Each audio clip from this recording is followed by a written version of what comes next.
mentioned George Martin, and I know that his book is getting made into a television series, Game of Thrones. Right. Have you ever thought or been approached on anything about that for any of your work? We're talking, we've been in talks.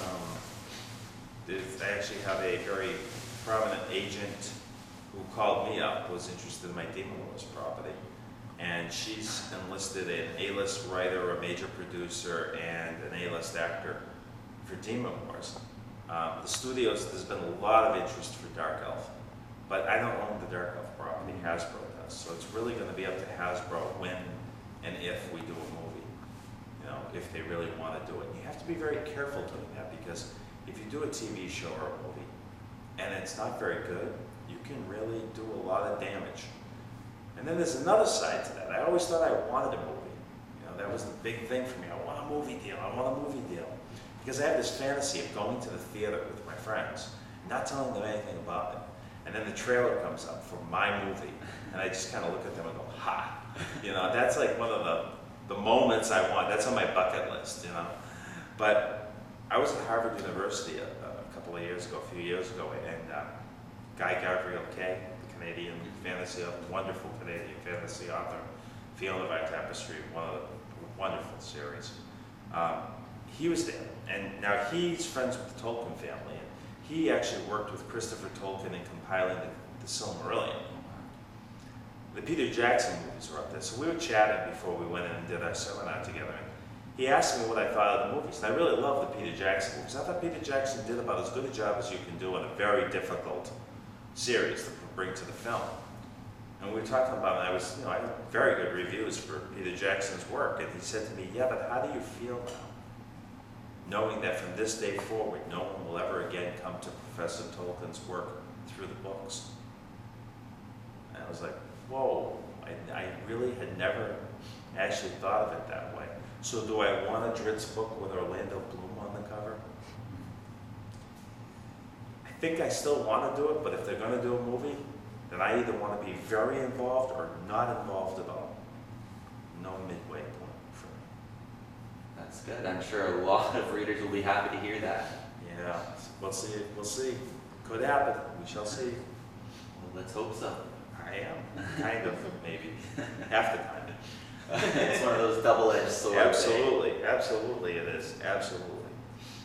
Now, what I did is I asked my readers to submit some questions that they'd like to ask you if they had the chance to sit down and talk to you. And so I've just got a few here that I'd like to ask you on behalf of them.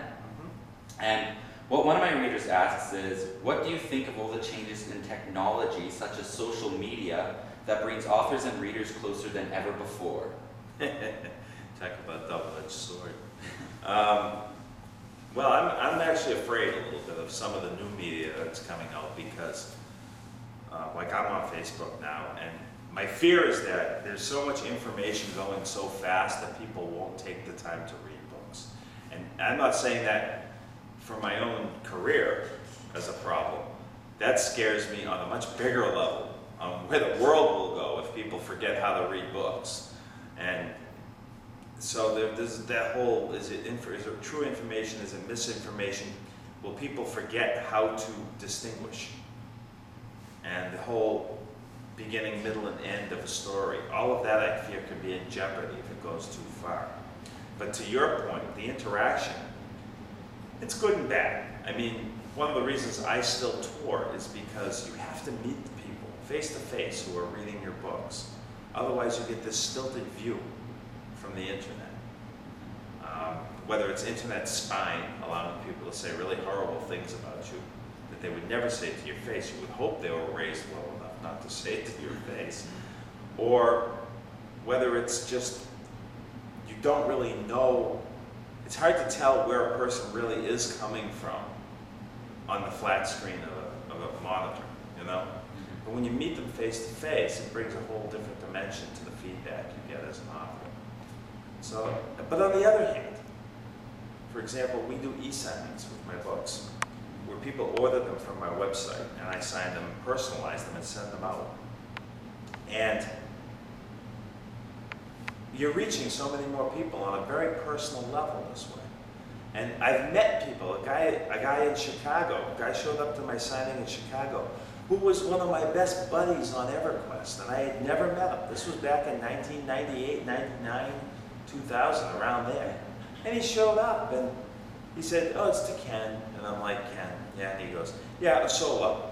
And that was his EverQuest name, and I went, "Ken Freeman?" And he said, "Yeah." And I was blown away. And it was like we were old friends. I'd never seen him. I'd never seen a picture of him. I just saw a picture of the Dritz tattoo that he got, just his shoulder. I didn't know what he looked like. And here I met this guy, and I felt like I was meeting an old friend, because we shared so many adventures together in EverQuest. So on those levels, it's just an amazing advancement. Wow. On those levels, I can accept it, absolutely. That's pretty cool to hear. I've got a lot of friends from the computer games and from my message board.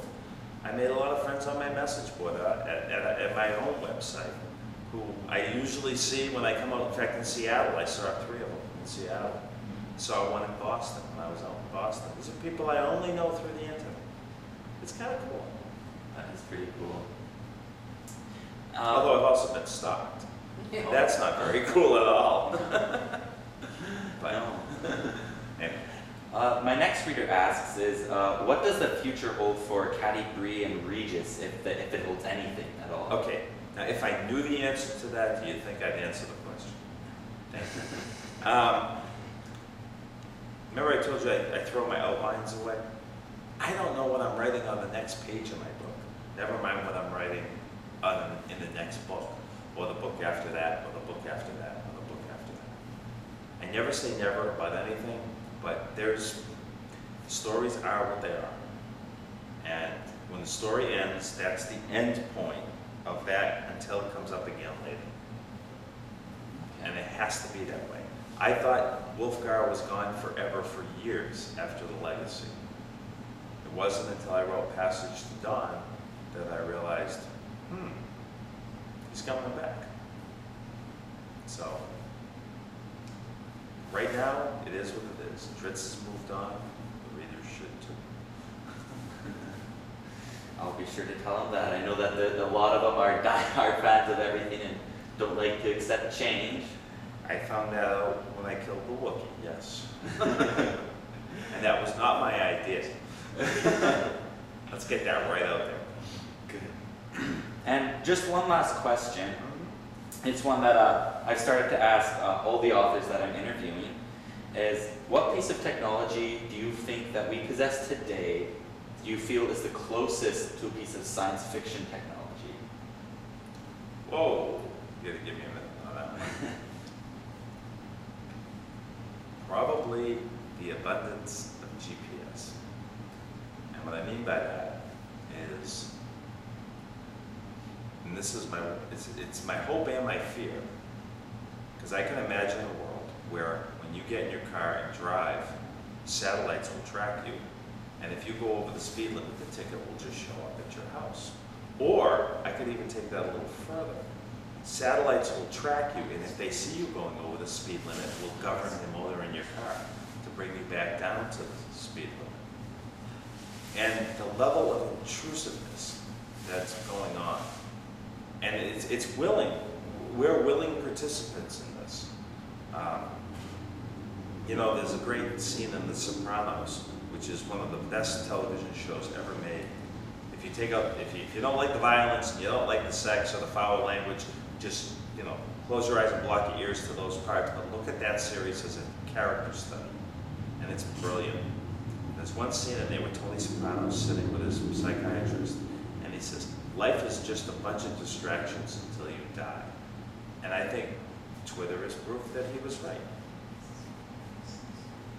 And so we're really putting so much of ourselves out there now for everybody to see.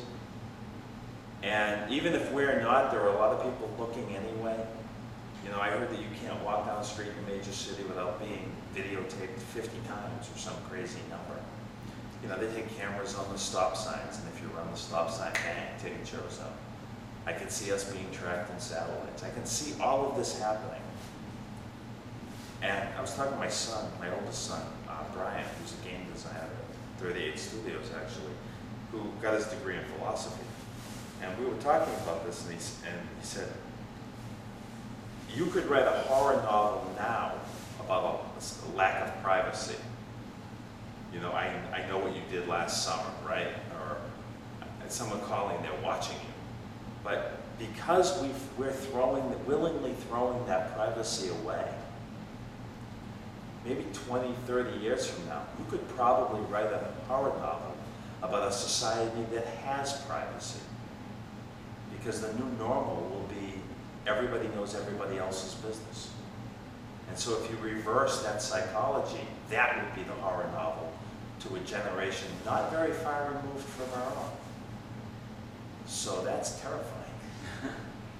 So GPS and the communication devices, I think, are the science fiction that will come true. Very cool. Well, thank you for that very in-depth answer.